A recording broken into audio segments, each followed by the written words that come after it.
that General Zaluzhny would work out some peace agreement with the Russians in order to save hundreds of thousands of Ukrainian lives, no matter what President Zelensky thinks about, almost sort of pushing him out of the way. He's got the pipeline to Moscow. Nobody in Moscow will say a word to President Zelensky. Judge, we're now in the realm that I would comfortably call the Twilight Zone. All right. Who knows? I mean, we could sit here and speculate about that, but I think there are lots of people that are willing to pull out their weapons and shoot people down right now inside Kiev in the government who might go that route. I think that they're stuck. They're going to fight. And perhaps in the midst of this fighting, there will be a call for some sort of ceasefire. And again, the problem is you're dealing now with a Russian government that has given up on the West. Let's move from the East all the way to the West. Does General Zaluzhny have respect at the Pentagon? Does he have the ear of General Milley, the chairman of the Joint Chiefs of Staff, or of Jake Sullivan, the president's national security advisor, or of Secretary Blinken or Secretary Austin, somebody who can get to the president on the phone in a few minutes? I'm sure that he probably has a line to the chairman of the Joint Chiefs and potentially the Secretary of Defense, Lloyd Austin. And remember, we've been down this road before with Milley. He leaked his rejected advice to the president to the New York Times when he said Ukrainians have done about as much as they can and they should negotiate. And that was rejected. And he was sent back out to recant and effectively sing the tune of inevitable Ukrainian victory. So at this point in time, even if he has a direct line, the man in charge is sitting in the White House. And I'm sure that no one in this administration at this stage wants to admit that they made a terrible mistake and put Ukraine's very existence at risk. Your greatest fear, and stop me if I don't have this right, is that the man in the White House will pull an LBJ. And when his generals, when Westmoreland said to LBJ, we're going to lose unless we don't have another 125,000 troops, LBJ said, you got them. I don't know that Zaluzhny would say that to Biden, but what's to prevent Biden from saying, I'm using your language, Colonel, you wrote this, it's brilliant. By the way, for those listening to us, it's called Downfall in Kyiv and Washington, Colonel Douglas Macgregor. And it'll be available tomorrow at the American Conservative at their website. Colonel, your fear is that Joe Biden wants to lead a coalition of the willing, which is to be about 2 or 3 NATO countries. Yes, I think that the people in Washington, and when I say people, I'm talking about virtually everybody inside the Beltway, has all drunk heavily from the Kool-Aid that says Russia is weak, Russia is incompetent, the soldiers are no good, the army is weak, we can prevail. We have to stay the course with the Ukrainians. The Ukrainians can still outfight them. And if we need to go in to bolster the Ukrainians and try to establish under the guise of a no-fly zone on the ground, some sort of secure area in western Ukraine, down near the Polish border, in order to provide a safe haven for retreating Ukrainian forces or refugees or something else, we should do that because we can still dominate the Russians if we need to. And that was, the LBJ knew that he had enormous leverage with the United States Navy and Air Force, not just our ground forces over North Vietnam. We have no such leverage over the Russians. This is a pure continental land combat, and they hold all the trump cards. And we have very few forces, and we're depending very heavily, if we go in there, on the Poles. And while the Poles are very brave, courageous soldiers, that's an irrational act on the part of an American. I mean, what coalition would there be? Who besides Poland and Romania would be in Joe Biden's army and America, of course? Well, I'm sure you'd have some British Special Operations Forces. Beyond that, who knows? I mean, the rest of NATO really doesn't have much to send. I mean, the force that was described in the interview that Zaluzhny asked for is larger than any of the armies in Europe. So what are they going to send? And the answer is, I don't think they have much to send at all. And now they've already exhausted most of their supplies, of ammunition and weapons. They've sent most of that excess that's either now in Russian hands, and some of it is still with the Ukrainians. But the Russians have captured a lot of equipment, destroyed a lot of equipment. One of our regular guests is an American named Matthew Van Dyke. Matt is the head of Sons of Liberty International, which he describes as all ex-military. These guys are young. They're all like in their late 20s, early 30s, who believe in the Ukrainian cause, who wear military fatigues, who are physically present on the ground. I don't know if they carry weapons. They don't shoot. They're not close to where people are shooting or being shot at. They're training Ukrainians. Matt sent out a rather startling tweet just a few minutes ago. Here it is. Ukraine must conduct a major offensive now. Ukraine has the advantage this winter in morale and logistics. Russia will recover by spring and will never be this weak again. The next 2 months are critical in this war. Don't dig in, advance. Now, I don't know if you know this fellow. He's a young man. He's on with us regularly. This is the first time I've heard him say anything like this. Russia will recover by spring. What do you think about this? It sounds to me like some of the ideas that were hatched by Adolf Hitler in the spring of 1944 for offensives in the East when there was no capability whatsoever for offensive action in the German army. Sounds to me like his thinking behind the Battle of the Bulge, when the German army couldn't fuel itself 100 kilometers without falling apart. So I think, I'm sure the man is very sincere and believes in what he's saying, but I think he's dead wrong. And there's not a whole lot for the Russians to do between now and the end of January for them to be ready. I think they're very close to it. I want to go back to General Zaluzhny before I ask you about President Putin in Belarus. I want to make sure I understand the numbers. General Zaluzhny has about 190,000 troops, and then he has 200,000 trained troops and reserves. So if he wants, he has about 400,000 troops. Do I have those numbers right? Well, he actually gave, and again, I don't know that these numbers are trustworthy. Much of what comes out of Kyiv has never been trustworthy.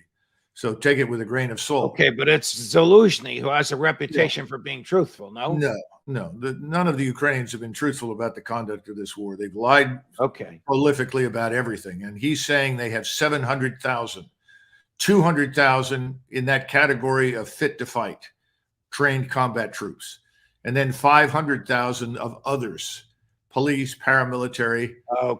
And so forth. Now, again, I have no idea what's going on. I do know that the Nazi enforcers are brutalizing people, forcing them into uniform, sending them to the front. These are Ukrainian Nazi enforcers forcing young men, able-bodied or not, into Ukrainian military uniforms. Yeah, they're sending press gangs through Kiev and other cities at nightclubs, night spots, to see if they can find young men who may be there, and then pressing them into service. Sort of what the Royal Navy did in the 19th century and the 18th century to keep the ships filled. So that's why I say I'm sure that Matt's sincere. And I do know that if you ask Ukrainian soldiers, they do speak very confidently of their future as though they have a chance to really win. And you heard that from German soldiers right up until March of 1945. So I don't think that we should take that very seriously. I would imagine that President Zelensky's people are aggressively controlling the media and what the Ukrainian troops and what their families back home hear. Well, I'm sure they are too, but he doesn't have to work too hard to control the Western media. That's already in his camp. Already his. Yeah, the CIA has done that for him. Yeah. All right, back to numbers available. What does President Putin have available? Is it 300,000 that are about to add to the fighting force that's there now? No, the numbers once again that were given were misleading. He said, well, he has 200,000 fresh combat troops, probably more than that. You know, I said a few weeks ago that the numbers by January could go up to 700,000. Russian numbers. Russian numbers. And you just divide that roughly in half because about half of that falls into logistics and standoff attack and fire support. The rest of it are attacking forces that go in on the ground to kill the enemy. So I think the Russians are, quite frankly, already outnumber their opponents dramatically. And they have been training very, very hard. Now, you have to add to that number probably 75,000 Belarusian troops. And Putin, of course, is up in Belarus right now. Right. Now, what is he doing in Belarusia? Belarusia is another country, former Soviet satellite, but now a separate independent country. Yes, but they are fully allied with Russia. Okay. And Belarus is going to provide whatever is required or necessary for the Russian forces in their country to launch attacks against Ukraine.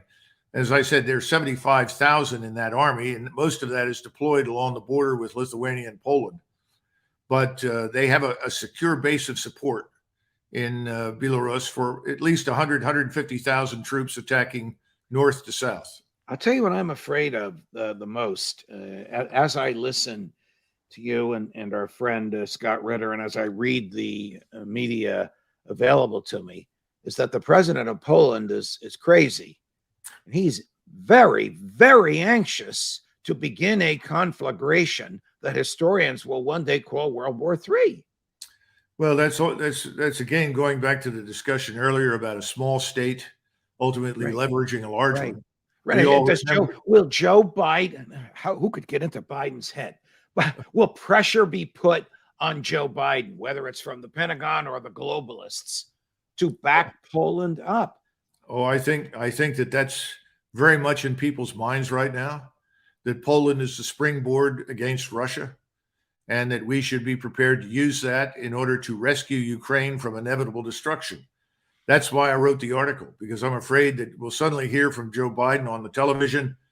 Tonight, my fellow Americans, I've directed our forces to advance into Western Ukraine to provide a safe haven or something, a secure zone in Western Ukraine.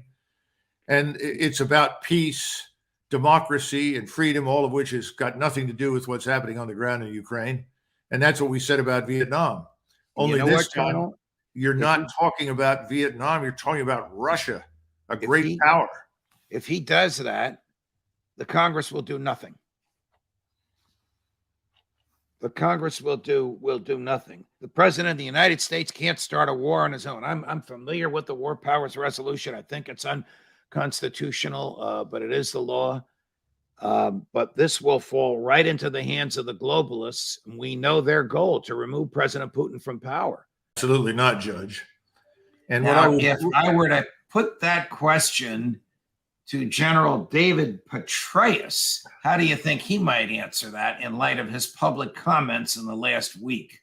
Well, I suppose you'd have to call all the people that helped to promote him, who are currently sitting in positions of authority in Washington, before he gave you an answer, to ensure that whatever he said was what they wanted him to say. Okay, and you're not one of the things I think you and your audience can appreciate is this. In 1942, after the fall of Tobruk, June-July timeframe of 1942, the British had been through 2 long years of uninterrupted defeats at the hands of the Germans. And remember, in almost every encounter, the British and their allies outnumbered the Germans. And finally, after Tobruk fell, which was a very major blow in North Africa, someone asked Churchill, well, are we losing this war? We haven't won any battles.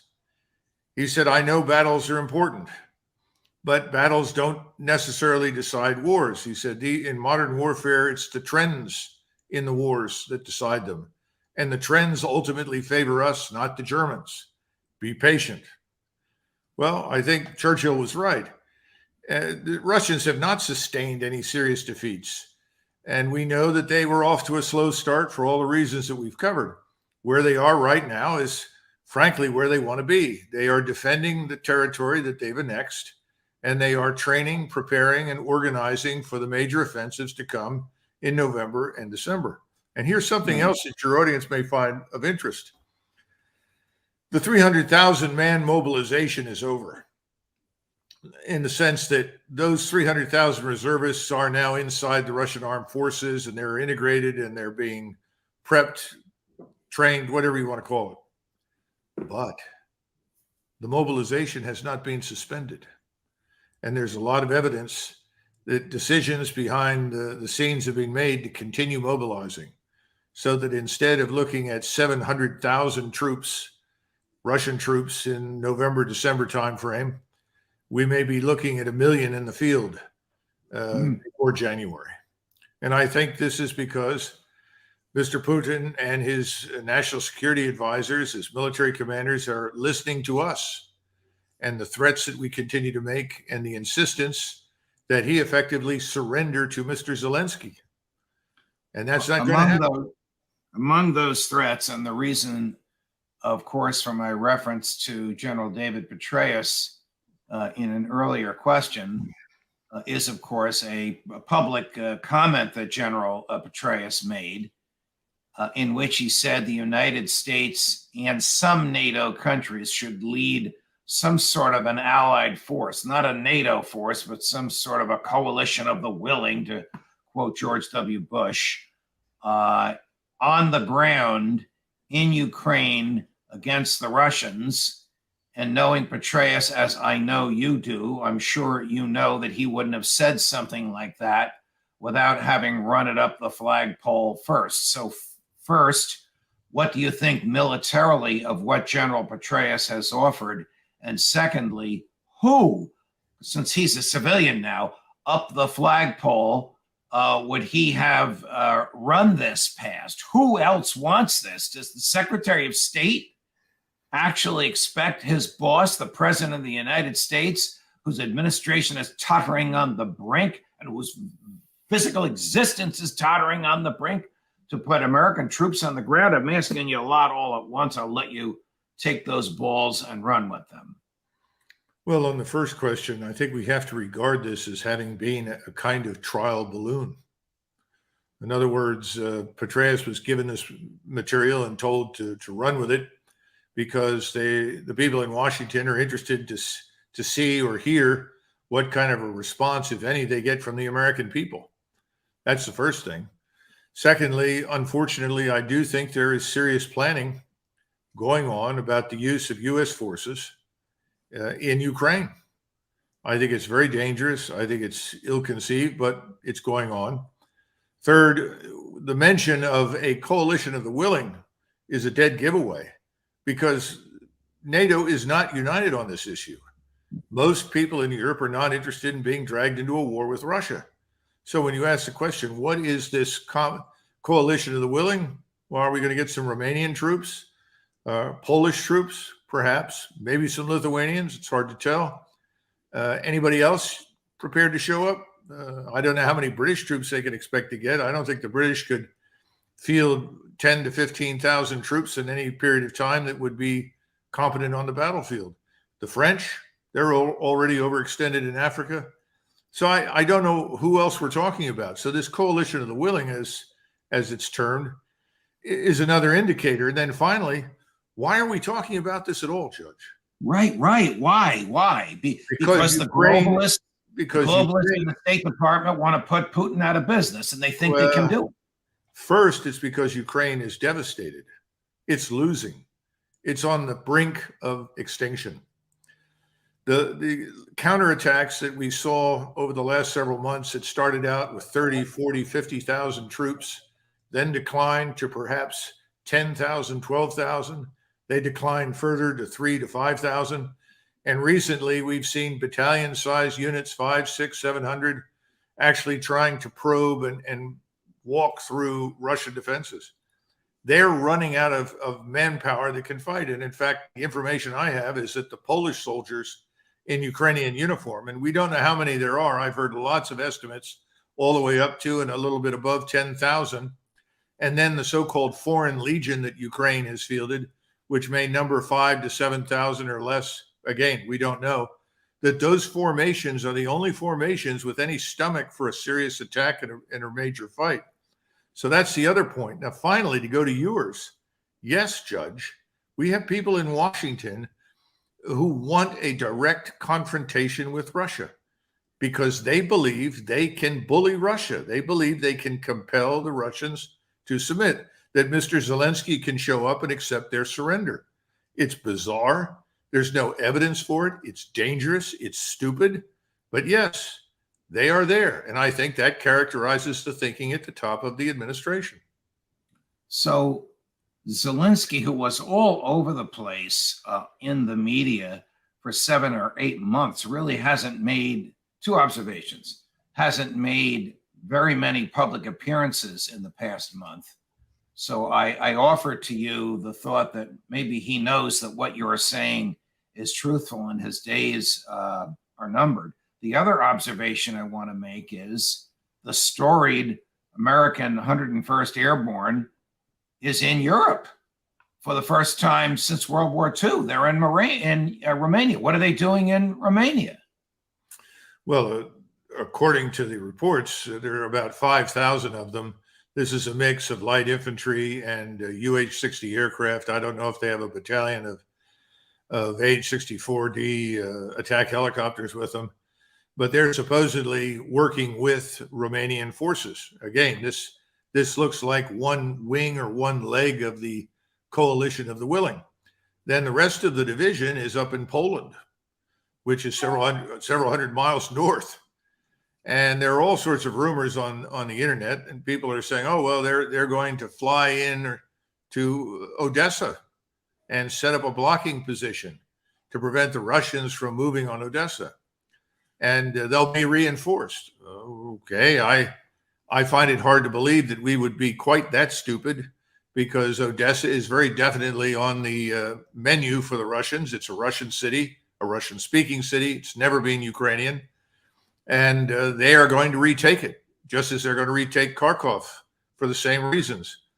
And that's probably where they would stop normally. But if this happens, I don't think the outcome will be a positive one for the United States and its coalition of the willing. And then, of course, the question is, if we sustain heavy casualties and we are seen as losing, are we then going to turn to nuclear weapons? Because as I've said repeatedly on this thing, I have never seen any interest on the Russian side in the use of a nuclear weapon. I've seen nothing to indicate it.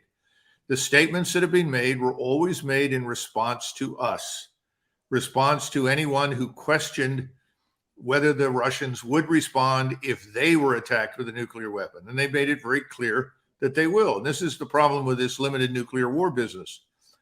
But I think now the danger is we could walk into this. And as I tried to point out in that short 1,000-word op-ed, we're not ready. This is sort of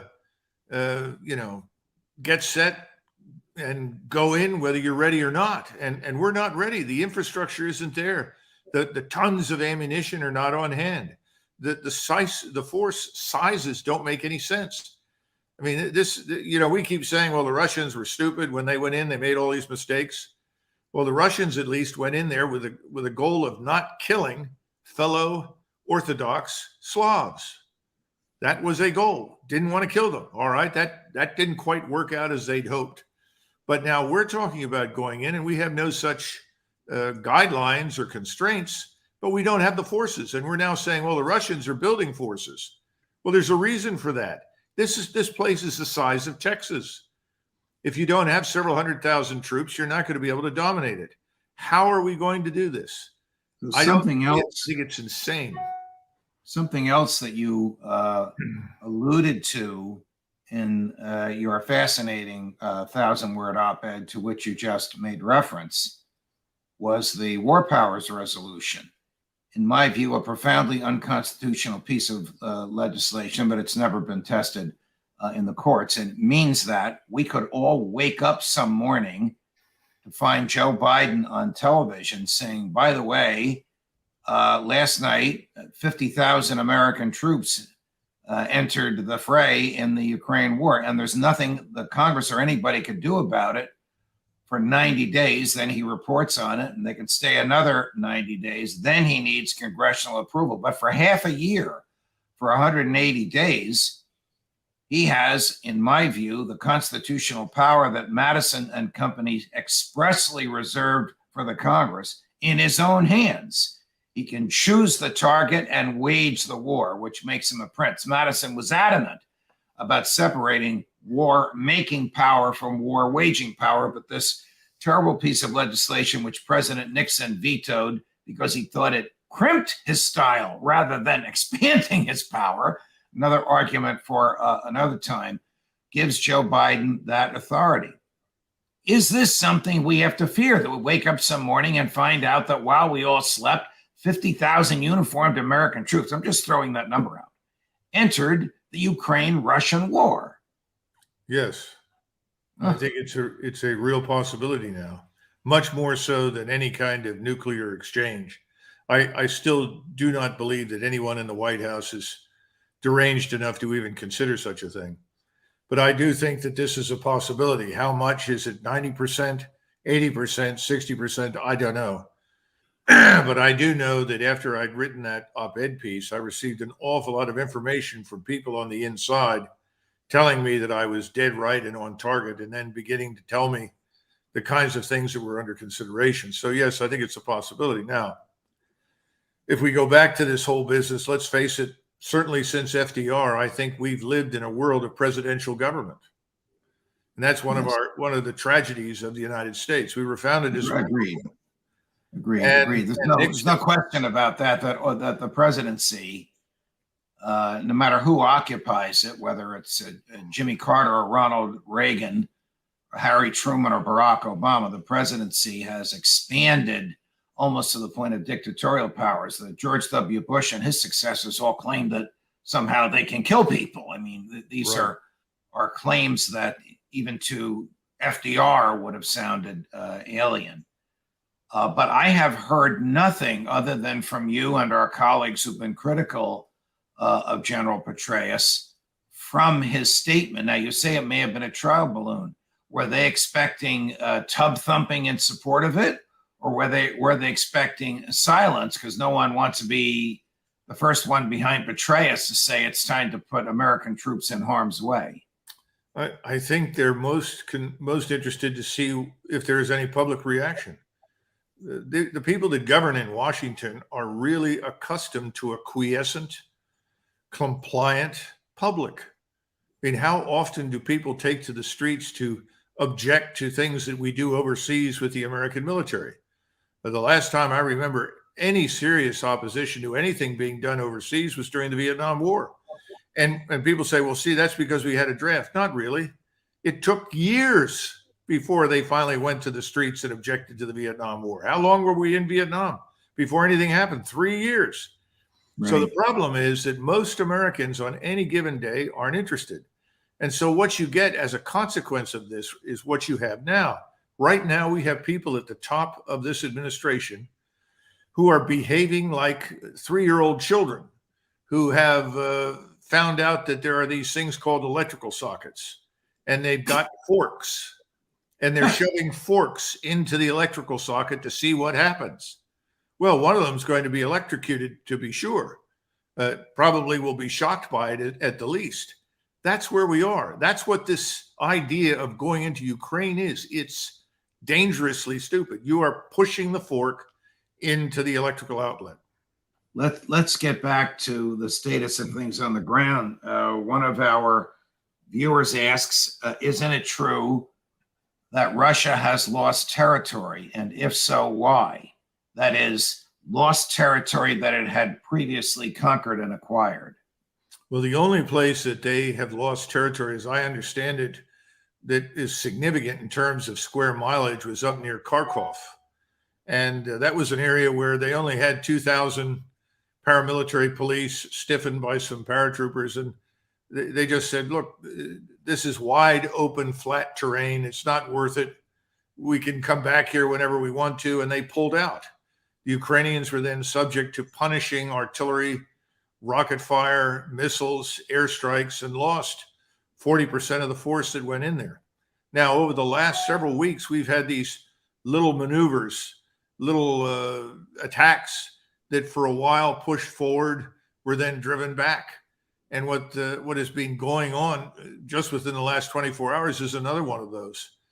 But the real focus has been Kherson, which is critical to the Russians and critical to the Ukrainians. And the Ukrainians have been expending every effort they can to try and gain control of it. They haven't.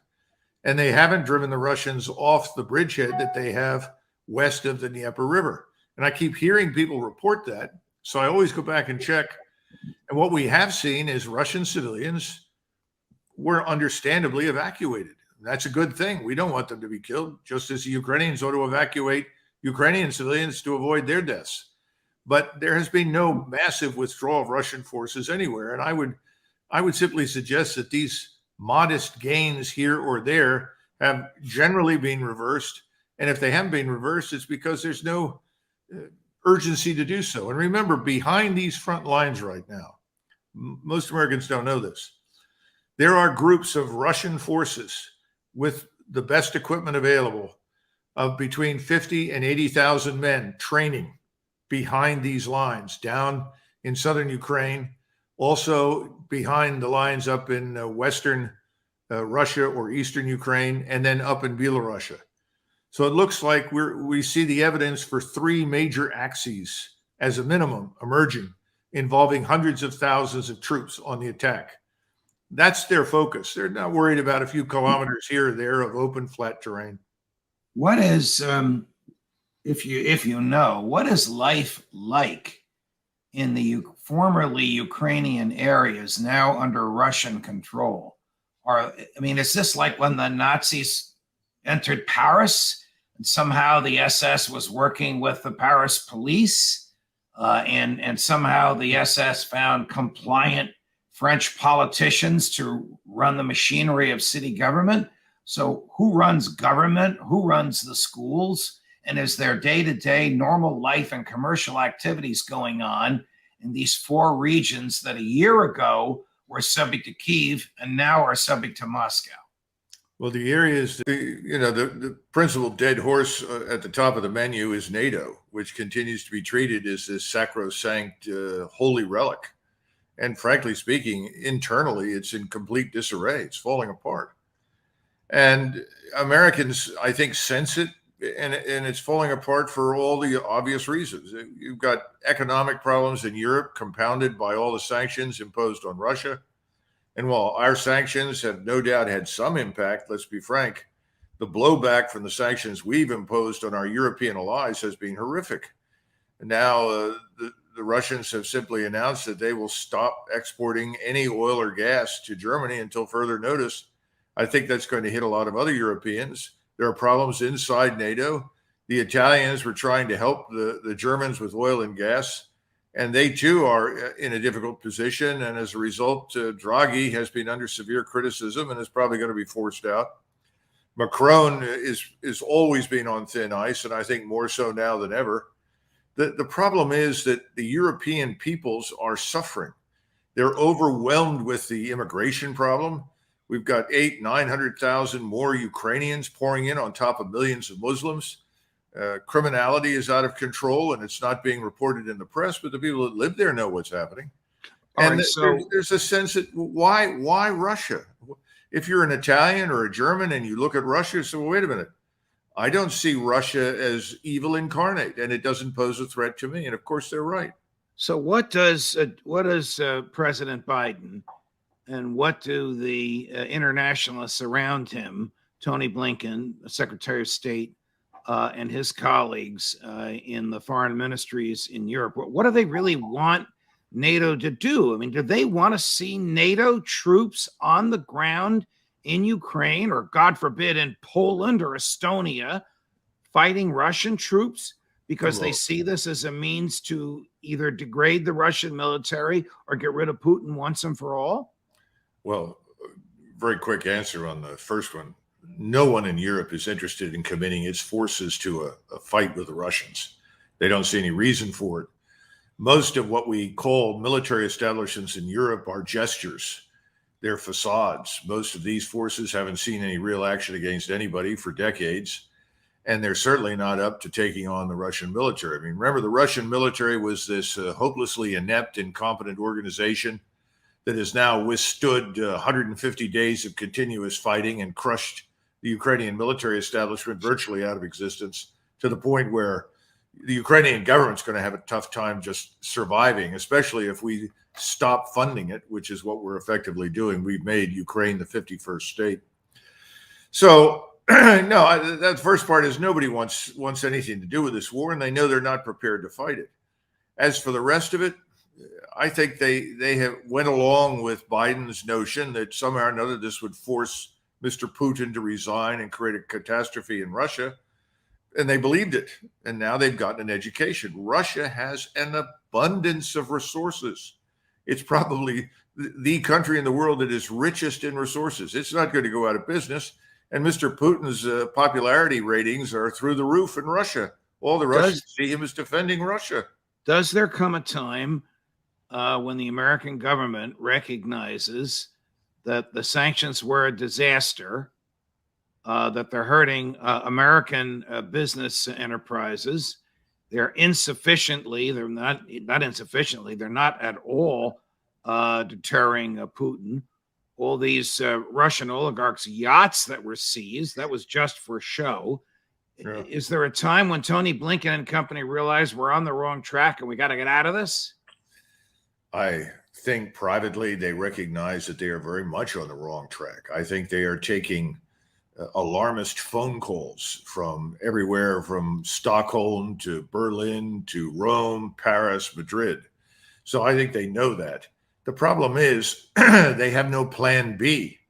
There was never any serious thought given to this whole process. In other words, what was the objective to begin with? No one had a stated objective except to build up the Ukrainian military to not only present a threat to Russia, but to potentially recapture Crimea and harm the Russian military. Well, this is fanciful nonsense that never made any sense. So there is no plan B. So I think they're going to do what you would expect these ideologues to do, which is double down on what they're already doing and then hope against hope that they can outlast this. And I'm not sure that they can. I mean, my recommendation, frankly, is send Nancy Pelosi to Kiev and let her sort it out and just leave her there until it's fixed. She's threatening to go to all places, to Taiwan. And of course, Beijing is not very happy about that. And they're threatening some severe response to that. We'll talk about Nancy later. Tell me about the actual war. I mean, you don't see it on television anymore. You don't even see it on the front pages of the New York Times. So a couple of questions. Are the Ukrainians holding any ground? Have they won back any ground from the Russians? No. Have they actually used American military hardware to attack Russian hardware that is already inside Ukraine? So they're part of Ukraine is bombing another part of Ukraine. And where does Zelensky stand in his stability as the head of the Ukrainian government? Well, as you know, Zelensky now fired Bakhanov and several other people that were in charge of the security services. Very senior people. Yeah, it looks like, the last days of Pompeii. The volcano has erupted, and now he's looking for people to blame for the lava flows that are pouring through the streets. So I think that's part of the problem. I don't think Zelensky is really in charge of a great deal anymore. He's got a force out there. The nationalists are trying to control what's left of it. They're rounding up deserters and either shooting them or forcing them back into action. But the truth is the Ukrainian forces are defeated. They can't regain what's lost. Most of the Russian army has been withdrawn, Judge. I'm talking about the combat force. They have been resting and refitting for the last few weeks. And the fighting in Donbass, which was always the critical portion of this operation, because that's where the Ukrainian forces were located, has been done by Chechen forces, separatist forces that have taken heavy casualties, and mercenaries. Those are the ones backed by massive Russian artillery, regular army artillery, but the regular army combat force that we saw at the beginning, that's been resting and refitting. And I think they're preparing for a massive offensive to finish off this war once and for all. And again, Putin is not interested in crossing the Dnieper River and going into Western Ukraine. But I think he will roll up to the Dnieper to a certain point, and then I think he still wants to gain control of Kharkov and Odessa. All right, but as you point out in your piece, Worshipping Dead Horses, Putin cannot tolerate a free and independent Ukraine, much less a Ukraine that's a member of NATO, because that's a permanent 24/7 threat to Moscow. Am I right? Well, have I grasped properly what you wrote in this piece? Well, not completely. I mean, it can be free and independent as far as he's concerned. It cannot be a puppet of the West. It can't be a platform for attack against him. Or if it's a member of NATO, he views it as a puppet for the West. Absolutely. Absolutely. In fact, privately, he's told many people he doesn't care if Ukraine's part of the European Union, could care less. His concern from the very beginning was this massive NATO-trained and equipped army funded largely by us. That's no longer in the picture. But what I'm concerned about, what many Europeans privately are concerned about, I know Berlin is very much so. And remember, Berlin is still the elephant in the room economically. And right next to Berlin is a somewhat smaller elephant called Italy. Both of these states are concerned that what will happen is that we will go back into Ukraine in a subversive way and try to continue to use the Ukrainian people and the rump Ukrainian state as an opportunity to attack and threaten Russia. That's what he doesn't want. And that's what Berlin and Rome don't want. No European wants that. That means literally in our lifetimes, perpetual war, to the point where finally Putin decides, I don't want to go there. I don't want a border with NATO. Remember, that's one of the things he doesn't want. He doesn't want a border with NATO. He's already got a small one way up north in Estonia. He doesn't want it. So if he can't live with the situation because we make it impossible, well, then, you're forcing his hand again. I think it's time for this to end, and I think the Russians are going to try to do that over the next 30 days. What are U.S. intelligence, senior members of the intelligence community advising the president? If you know, are they telling him what they think he wants to hear, or are they telling him what you've just described? That this is a lost cause, it's over with, you better get the hell out and get out now. Judge, the thing for all of your viewers to keep in mind is that presidents always get the intelligence they want. Even if it's not truthful. Yes, yeah, absolutely. Because we've lost our sense of proportionality. If you think that you are invulnerable, invincible, and more powerful than everyone else, then you think you can afford to ignore things like the truth when it suits you.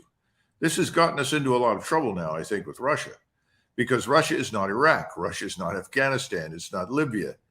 And, we're talking now, I listened to the former Secretary of State Pompeo essentially describe the apocalypse. The unification of Russia, China, and Tehran into one iron alliance that we should then set out to crush. I mean, this is the sort of madness that is rampant in Washington, and it presupposes that we are more than we are. In other words, we are not the nation, Judge, as you know, that we were in 1991. Right. 30 years ago, we were a very different country than the country today. And there doesn't seem to be any willingness to admit that and figure out that we've got serious problems here that need our attention. By the way, that's true for Western Europe.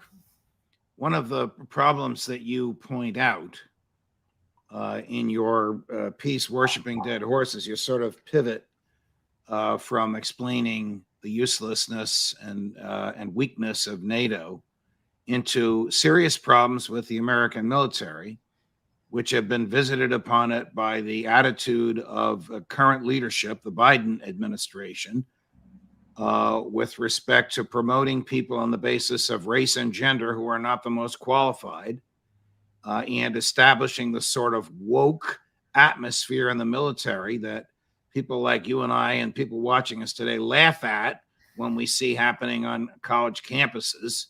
Now you're telling me and telling your readers that this is happening in the U.S. military. Have they considered the long-term effect of this nonsense? Yes. Unfortunately, I think they have, and I don't think they understand just how debilitating it is. On the one hand, you have a president who is more warlike, frankly, more aggressive, more bellicose than any president I can remember in my lifetime when he talks about Russia. Not China, but Russia. Right. It's unbelievable. George W. was bellicose, but not with respect to Russia. Never. Absolutely not. And the key thing here is that while we have all this bellicosity on one side, we're systematically devastating the armed forces on the other side. How to tell us how the armed forces are being systematically devastated? Well, the imagine American Armed Forces. imagine you have a group of soldiers, sailors, airmen, and Marines, doesn't matter, but I would think certainly soldiers and Marines, and you announce that the commander has been removed and you have a new commander. Your new commander is Tiny Tim, with the ukulele in the flowered shirt and the long hair. Why, this is He crazy. has kind of a uniform on, but This is crazy, Colonel. yeah, but that's essentially what you've got, and says, look, Tiny Tim is one of the finest people we've ever met. And by the way, he's transgender, but you've got to take showers with him because he deserves the opportunity to take showers with you, even though he's transgender. And he may not wear a skirt all the time, but he's wearing one today. You have to tolerate all of this. This is important, and this is what makes us free. This is what we're talking about with diversity. And then the other thing is, I'm sorry, you're not a woman, you're not black, you're something else. You may be white, you may be Asian, Northeast Asian. We're not interested in you. We don't care how well you have performed. We don't care how many years you've served. We don't care about your performance under fire in combat. We're interested in Sheila over here and moving her forward because we want a new force that is radically different from the one you're in. All right. When the government, and I realize there's some metaphors and exaggerations in there, but it's largely a summary of what's been happening. When the government does that, does it think in the long term, we don't use a draft anymore. We really need volunteers. We need thousands of volunteers every year. And our base for volunteers are young, virile men who really don't care about woke and don't want wokeness imposed on them, whether the young men are white or black or Hispanic or brown or whatever they may be. My point is, does the Biden administration leadership in the Pentagon recognize that imposing wokeness on the military will have a catastrophic effect on recruiting in the long term? I think they've already seen it. We're already confronting this catastrophic impact on recruiting. We can't recruit the people that we want. And their attitude is, it doesn't make any difference. We'll just drop the standards. We'll start recruiting people that we normally never take into the armed forces, people that are far below the desired IQ levels, people that have criminal records, people that may have serious problems, drug problems or something else. This is already happening. So again, I think they view it as none of these things matter anymore. We live in the era of push-button warfare. Fire a missile. We're still the biggest, most powerful, richest country in the world. We can do pretty much as we want. And the important thing in the backs of their minds is that we're building a force that reflects our leftist ideology and values. And we're replacing the values that were historically motivating inside the armed forces with our new values. One of my viewers just texted us, who wants to die for Biden and Zelensky. It's just so appealing. I mean, no American wants to do that. Does Tony Blinken? Does Lloyd Austin, the Secretary of State and the Secretary of Defense, do they think American troops want to die either for wokeness or for Zelensky? Lloyd Austin is a mystery to me. I've never met the man. And looking back on the years that he served, he certainly was an enormously, let's put it this way, he benefited enormously from the system that we have in place, right. Affirmative action and other things. And yet he's turned on the institution and seems to be turning on the American people and the country with incredible hatred and distaste. It's hard for me to fathom and imagine. It's even more difficult for me to look at senior officers who stand around and act as though this is perfectly normal. And when you say, what the hell are you doing? Their answer is, well, I've got orders. Wow. Orders to do what? Destroy the force? Right. Ruin morale, destroy cohesion, destroy discipline. We don't even have the authority today in the chain of command that we did 10 years ago or 20 years ago or 30 years ago to take action when it's required. What is the level of wokeness? It's hard for me to ask this with a straight face in the Russian army. Yeah, that's a great question. The last time I looked at a recruiting video, I'd say about zero. Everybody there understands the Russian army exists to kill enemies of the Russian state.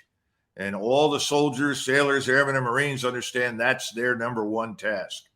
We go to where we're ordered and we defend the country and we kill the enemies of the state. All right. We're now at the end of July. Where will we be by Labor Day in the war in Ukraine? I'd be Still very sending billions of dollars in cash and material there, or Well, I'm glad you recognizing brought that the up. folly of what we've done? I'm glad you brought that up because most Americans don't understand, Judge. If you look at this 40 billion package that we passed back in May, almost universally, Right. only about half of that is for military assistance. It's still 20 billion, but it's enormous. What's the other half? Well, the other half is it's unclear. It goes into aid and assistance that we would term nation building, support the Ukrainian state, humanitarian assistance, medical support, and so forth for the war. But most of the money for military equipment and military assistance really doesn't leave the United States. And this is what most people don't understand. When we say we're going to give the Ukrainians, for discussion purposes, let's just say 100 artillery pieces, we turn to the Department of Defense and say, send 100 artillery pieces to Ukraine. And they say, yes, sir. Then we send money over to the Pentagon to pay for the 100 artillery systems that we've taken and shipped. They then take that amount of money, whatever it is, for those artillery systems, and they turn and give it to the defense industries and say, give us replacements. Right. So it's kind of a circular system, because at the same time, remember, when all this money moves from Capitol Hill to DOD to the military industrial complex that we know as the defense industries, that money also involves donations for people on the Hill. That money involves making constituents happy, providing them with employment and jobs and so forth. Which might explain why the Congress voted actually to give more money than Uncle Joe asked them for, because they're all looking for their next contribution. The late, great Justice Scalia used to say, it doesn't matter why members of Congress say they voted for anything. They only vote for anything for one reason, and one reason only: to get reelected. Yeah, and that involves a lot of money. The equipment that's on its way there, or that's there, this is not brand new, just built in North Carolina stuff, is it? Is this stuff that's been surplus, sitting in Warsaw or in a warehouse somewhere outside of Warsaw?